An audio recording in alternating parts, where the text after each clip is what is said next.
now. So now we have Tyler Connolly from Theory of a Deadman.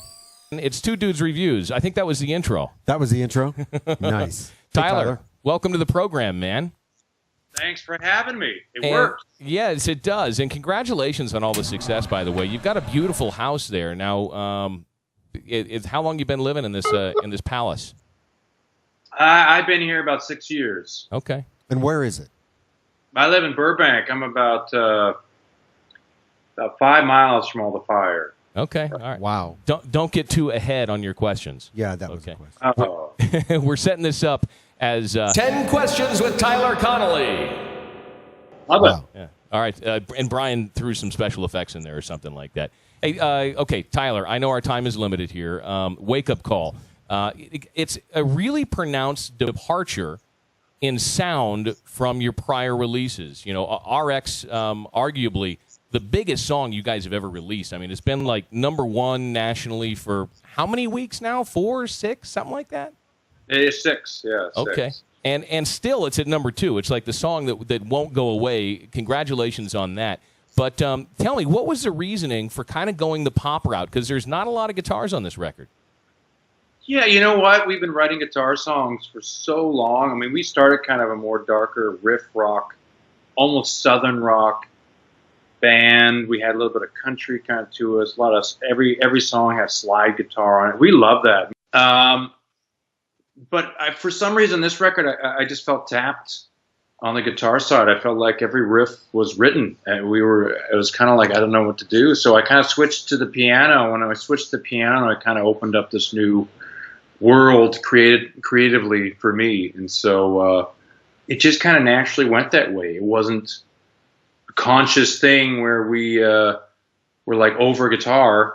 We didn't really sit around and think about the songs; they just kind of came out.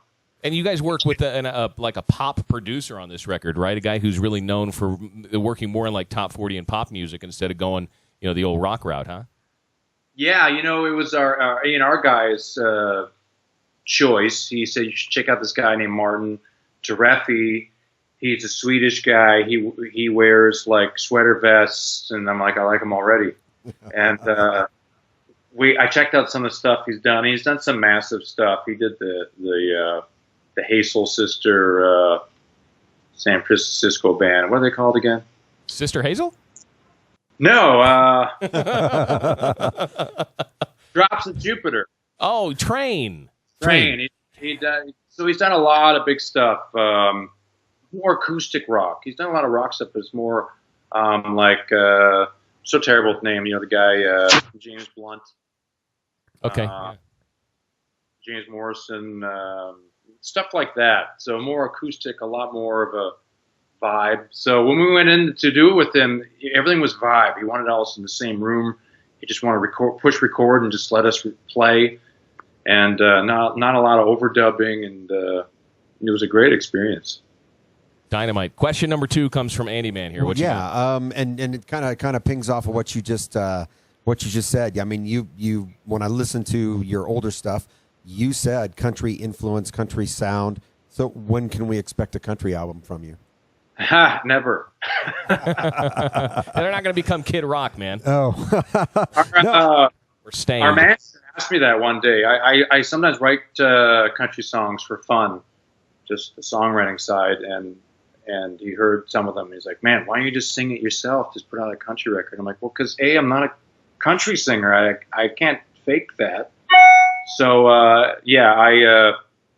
that didn't last very long. No, I would never do something like that. Yeah. All right. No worries. Question number 3, back to RX. Tell us about the history, maybe a personal history of prescription drug abuse. I mean, how close to home does this hit, or were you just trying to raise awareness? And part 2 of that question is prescription drug abuse. Is it a U.S. epidemic, or is it more of a worldwide phenomenon? It's definitely. I'll do part 2 first. Okay. It's definitely, I find, to be more of an American thing.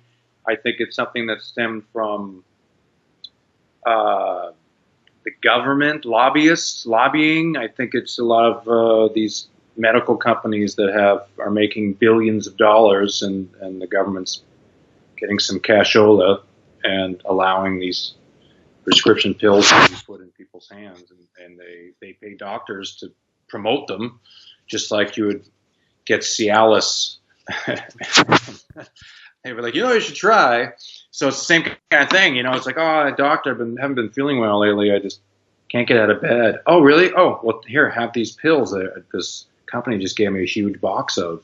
So it seems to be I've talked to people that live in Europe, and I grew up in Canada, and it was never really a big issue there. I didn't know anybody that took Xanax or any kind of anxiety pills until I moved down here. So that's kind of where I got the idea for the song. Part one is just living. I've been living here about a decade and started seeing friends and people I know down here just kind of popping pills like they're Advil. And I'm just kind of like, it never kind of happened to me. But it's sad. I saw some sad stuff happen to someone I know, and his wife, she went to sleep and never woke up. She took a mixture of pills and she died in her sleep, and it was so sad. I'm like, man, this is becoming an epidemic. And then wrote the song, and then it kind of came out right when the government was kind of calling a state of emergency and finally talking about it. It's this weird thing that people don't talk about, right? Kind of sweeping under the rug, but finally. Sure. And you take a look at guys like the late great Chris Cornell and certainly Chester Bennington from Linkin Park. Sure. And some of the drug issues that they had in their past. We just had a guy here locally. Andy and I live in Reno, Nevada. This guy, he was a doctor, prescribed somewhere in the neighborhood of like 23,000 Vicodin or opiate pills over the span of a 3-year period. And he got 10 years in prison when he got busted. The guy who was schlepping the pills, I think, only got 4 or 5 2 years. 2 years. 2 years, and he's already served 20 months. He's out in 4. Unbelievable. Yep. And people died from that stuff. Right. And yeah, that's the I was that's the justice system. I mean, I'm a huge Stone Temple Pilots fan. So when Scott Weiland died on the tour bus, it just was kind of a huge thing for me. I was like, man, oh man, and then it just kept going. Chris Cornell, same thing. He was like an idol. I could never sing like Chris Cornell, but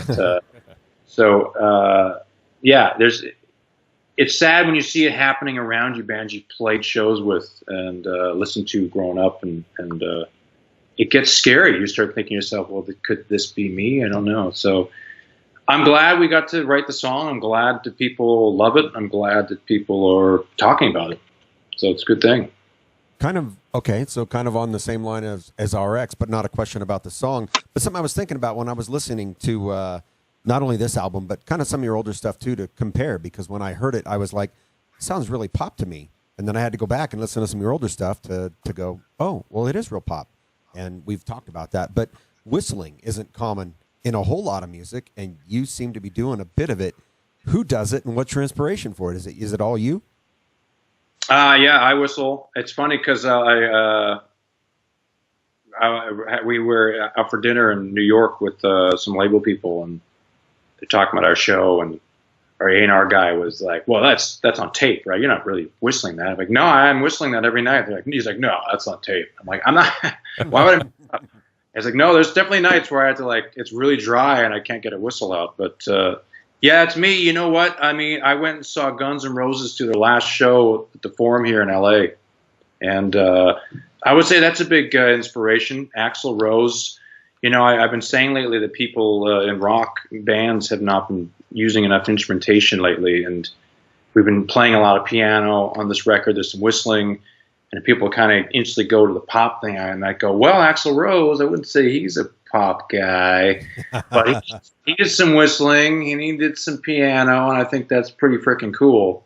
And it was pretty badass. I watched the show and watched him whistle, so that was pretty cool. Cool. All right, question number 5. We know you've been involved from the start with Chad Kroeger from Nickelback. I mean, you were, the first band signed to his label, is that right? Yeah, this is way back in 2001. Okay. Now, do you still write with Chad? What's that relationship look like now? Is that a good thing or a bad thing? Because when you get as big as Nickelback has become, all of a sudden, all the talent, people all of a sudden just forget about the talent that you had, and you have a big target on your back because you're a huge celebrity. Is that a good thing to be associated with that? Is it a bad thing? Has it been a stigma, or is it even come into the equation for Theory of a Deadman? Well, I haven't seen him. I saw him about 2008. We didn't get along very well after the first record, which is kind of sad. But yeah, I haven't seen or talked to the guy in probably almost 10 years. Yeah, we worked together on the first record, and then after that, the stigma, our label, people kept saying we were the next Nickelback. We were Nickelback Jr., and it was all bad. We didn't want to be the next anybody, and I think it kind of became this weird animosity between the two of us, because we were trying to break out, be our own thing, which was good. And I think that he was just trying to help. And it's kind of sad that that band has sold 50 million albums. Isn't it crazy to say that? That's 50 great. million. Good for them. That's a lot. But why do people hate them so much? I don't get it. It's so crazy. I've had some occasions to hang out with Chad, and he has always been just the coolest guy ever. I'm sure there's a different Chad when he's away from the media and behind the scenes. And I would imagine somebody who's had the success of Chad Kruger can be a little on the headstrong side. So I could certainly see him butting heads with another creative type like yourself, Tyler. You have one vision for what the sound should be, and he probably has another vision for what the sound should be, which is probably pretty much like Nickelback, right? Sure. Yeah, I mean, I think that's what it was. I mean, he really did find us and help us. So it was almost like we're like, hey, listen, just can you back off and let us do our own thing? We might have taken that person, but yeah, he's. I've always known him to be a great guy. He's always been nice. I do text back and forth with the drummer once in a while with some jokes and stuff. But yeah, I haven't run into those guys in quite a long time. Cool. Hey, we've done this a few times with a number of bands, and especially kind of bands nowhere near the success of you, but they write hundreds of songs quite often. And comb through these songs to get 12 good ones for an album. Yeah. And I don't know if it's the same for you, but I kind of just was listening, and I was listening to Wicked Game. And then, of course, Shape of My Heart is a great song by Sting that you guys covered. And it got me thinking, what's the motivation for covering songs? I don't know. I think boredom. I think we had a few months off. We were between records, and I just was like, I'm going to maybe record some covers. It's not something we usually do. The Wicked Game was the first time we've ever put a cover on one of our records, and we actually honestly didn't want to. Our label was kind of like, hey, this is a great version that you did of it. We really would like you guys to put it on there. So we're kind of like, all right. But yeah, the covers thing I think is just purely for fun. I don't write hundreds of songs. I literally just write pretty much the songs necessary for the record, and then that's it. I mean, I think this record we maybe wrote 15, 16, and I think there was maybe a few that just didn't even track. We were like, nah, forget it. But yeah, the covers is fun. I think that you'll hear a song, like I'm sure you guys have favorite songs, and you're like, man, I should just pick up the guitar and figure out how to do it. So yeah. It's kind of, yeah. All right, I kind of lost count. I think that was maybe question number 7 or something like that. Anyways, 6 or 7. You're from Canada originally, British Columbia, yeah? Yeah. And so what's your favorite Canadian rock band of all time? Maybe we can go old school here, and we'll have some some kinship. All time? I don't know, man. You know what? I mean, Gord Downey just passed away of brain cancer. He's the singer of Tragically Hip. You know that band, the Tragically Hip? Of course, yeah. They're probably, I mean, I listened to a lot of their old stuff, and I had friends that was their favorite band of all time. But I would say that's probably the best Canadian band of all time, Tragically Hip, because anytime you put on the Tragically Hip, it would just be, you'd be drinking Canadian beer, and you'd be camping somewhere, and driving in a pickup truck. It was it just kind of epitomized that feeling. Okay, best Canadian beer. Kokanee. What's that? Kokanee. Kokanee. Can we get Kokanee down there? I don't think so. I've never Son heard of a gun. It's hard to find, man. It's only in the West Coast, I think. It's the best. Molson Canadian is terrible. I grew up on the Mickey's Big Mouth. Oh yeah. Or the Mickey's 40 ounce. And man, as you know, at 18 years old, I shouldn't admit this, but growing up in Texas, it was one Mickey's 40 ounce. Man, you'd be set for the evening, man. It was on fire. It was going on. Okay, how about your favorite American rock band of all time? Now you've been here in the States for a decade. That's another question. That's all part of the same favorite rock band. Whatever. American, that's got to be the Doors. Nice, good choice. My favorite bands of all time. It's English, but I would say the Doors. I listened to a lot of the Doors when I was a kid, and another idol of mine who's dead is Jim Morrison. So, wow. Well, that kind of feeds right into my question. Or one of the questions that I wrote was, who's the best band we're not listening to now? Not making it. They're not making it, but you love listening to them. Who's the best band right now? Well, we just did a tour with two awesome bands. You might have heard of one of them. Royal Republic from Sweden. You ever heard of those guys? Baby. Yeah, hell yeah. Love those guys. Oh, they're so good. And then Aaron Jones. Have you heard of him? No. Write that down. Aaron Jones. How do you spell that? Aaron? Or it's like Aaron? It's Aaron, but it's Aaron. He's from Seattle, and he's in a side project with, I think, a couple guys from Pearl Jam. And he's just this amazing singer and guitar player. He is like I don't want to say this because I'm going to say it anyways, but he's like the new Jimi Hendrix, but I'm sure he don't tell him that because, no one wants to be the next somebody. But yeah, he is, and his band is so good. It's almost like it's gone back to old school where it's a 3-piece, amazing bass player, amazing guitar player, drummer, and they just I don't know. It's kind of where rock needs to go. So check him out, Aaron Jones. Yeah. I've got 2 quick favors to ask you. Number one is, and I should have asked this earlier, is it possible to kill the light it's like you have like a sword coming right down over your nose right now? I don't know. And number 2, any chance we get just a brief tour of the casa there? Oh, he's unscrewing the light, I think. I think it's on a switch. Is it the switch in the ceiling? Man, your house is built weird, dude. I just unscrewed it from the ceiling. And can you show us the piano room? Yeah, well, the internet doesn't seem to work in there. I went in there and it just instantly turned up. Okay. All right. The house is so old that it has whatchamacallit walls. What are they called? Plaster. It's plaster. And internet, I had the internet guys come over here, and I'm like, why does my internet work if I go in this one room? They're like, plaster walls, they don't go through that. It's like 'cause it's like cement. So the internet in my house has been sketchy. I can walk you outside. We'll see if the internet works out there. Cool. All right, let's check it out. See, you don't get this on every single YouTube video. And by the way, again, I want to say thank you, Tyler. I did a little bit of research. You haven't done a whole lot of interviews, especially not this style, around the new Wake Up Call album, have you? There's my pool. Oh, nice. Not really. I have a little, little barbecue party area. I've covered up my couches, though. We have the huge, the Santa Ana winds here, so everything is just like a disaster here. I was going to say, it looks pretty clear in the skies. I was going to ask if the fires have affected you where you're at there. Yeah, they're over that way. You don't see them until the night. At nighttime, the whole horizon is just orange. It looks like it's the end of the world. It's really like it looks. It's really scary, and I try to film it, but it looks like it doesn't work. Then I have upstairs my studio. Okay.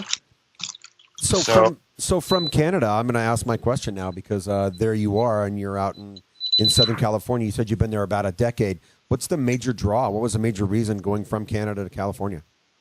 I was married, and she wanted to move down here, and I had to go. I had to go. And then we got divorced, and I just stayed here because I love it, and I golf. And it's just the weather here is 70. It's like 75 degrees out today, and so so this is I got a bunch of guitars and stuff in here, and I don't know if you can't really see, we can't see it. Can't see anything. There's a bunch of amps everywhere. Very so cool. that's about it. But yeah, I recorded some stuff on the new record in the studio, and then there's a that goes into like the whatever room, live room. You can do vocals or whatever you want to do in there. I was going to say the vocal shower, because we always sound better when we're singing in the shower, right? Yeah, always. And you always sound better when you're naked too. Of course. I would say It's an acoustic thing, I'm sure. Okay, listen. All right. I know all you guys have a great sense of humor, but with the time constraints of this interview, you have other stuff going on, and only having 10 questions to ask, I have to keep my last question very, very serious here. The question is, Tyler, who would win in a knife fight? Canadian Bacon, American Bacon, or Kevin Bacon? in a knife fight. Yeah. Kevin Bacon. Kevin Bacon, 100%. Man, I love Kevin Bacon. And he could definitely win in any knife fight. And I don't get Canadian bacon. It's not even really bacon. It's like not bacon. It's ham. Goddamn ham. Pisses me off every time I get Canadian bacon. I'm like, no, I want the fatty, salty stuff. Yeah, I like Canadian bacon, kind of, but come on, give me the real bacon anytime. What is the real bacon? Is that that's the world minus Canada bacon? What do they call it? Well, it's pork belly that's cured and smoked. You're taking the serious route. I Ian. know. Hey, absolutely. Tyler Connolly from Theory of a Deadman. Again, thank you so much for taking the time out today. Congratulations. New album is called Wake Up Call. It's available right now, and it wraps up with the aforementioned Wicked game. And I have to say, even though you guys did, had some aversions to put it on the record, when I heard that song for the first time, when I listen to a cover song, I think one of two things. Either did they do the song justice as it was when I first heard the song, or have they completely changed it and made it their own, where it resembles the original song, but it's cool and different enough, and you guys ace that one, man. So congratulations on that. Really nice job. That was kind of the whole point. We kind of told our label that, like, well, if we're going to do it, we're not going to have these screeching guitar solos and kind of make it into like a rock single. We were going to try to do something completely different. So yeah, we thought we did a good job. I really hope people like it. It works. Like the song. Well, Theory of a Deadman, by the way, for folks watching this video here in the Reno proper area, you guys are going to be up in South Lake Tahoe in February. Oh, nice. I think we're breaking that news right now on Two Dudes Reviews. So can't wait to see you here, man. It's going to be fun to see you in the flesh and maybe hang out and have a couple of Canadian beers or shoot some tequila. Kokanee. Yeah, how far is that from you guys? Not half an hour? Or? Yeah, about that. About an hour. About an hour? Depends on what side of town you live on, really. Sure. Okay. Yeah, that's great. We will. I don't know what date that is, but I think the dates go out on Monday. So I think that's in February.